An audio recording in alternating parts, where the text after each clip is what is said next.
Tonight, South Carolina now has the highest measles case count in the country, surpassing Texas even. And in the meantime, North Carolina cases keep ticking up as well. WCNC Charlotte's anchor Autumn Bracey joining us in the studio with where things stand now as vaccination rates remain a major focus for health leaders because it's one of the only ways to protect ourselves here.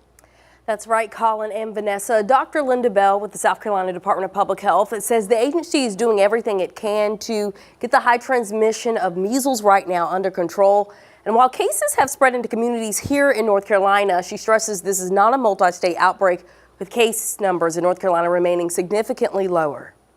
South Carolina's measles count now up to 789. With cases continuing to rise, leaders with the South Carolina Department of Public Health say vaccinations are critical to helping bring those numbers down. Understanding what leads to hesitancy to getting that protection is what we want to continue to understand, and we do this through outreach in various ways. The South Carolina Department of Public Health launched a measles dashboard that provides data, including cases by county and by confirmation week.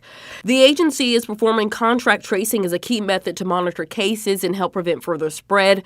They're also working closely with the CDC to respond to the outbreak. From their experience with supporting through other outbreaks, and so how effective outreach has been, the means of outreach for sort of isolated communities.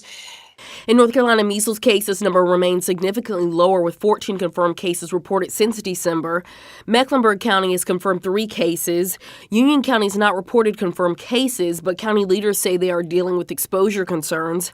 Health leaders say a child who lives in Mecklenburg County but attends Shining Light Baptist Academy in Monroe tested positive for measles, exposing roughly 170 people. Many of those exposed are now quarantined unless they can provide proof of immunity. Now, Vanessa, Colin, Dr. Bell says her agency is working to partner with churches and other groups to make measles vaccination in South Carolina more accessible for the public. At this point, she says she doesn't believe CDC assistance in the form of staff are going to come to South Carolina because the state already has enough resources to administer those vaccines. All right, Autumn, thanks for the update. Hopefully people will heed this advice and get those vaccinations as soon as possible.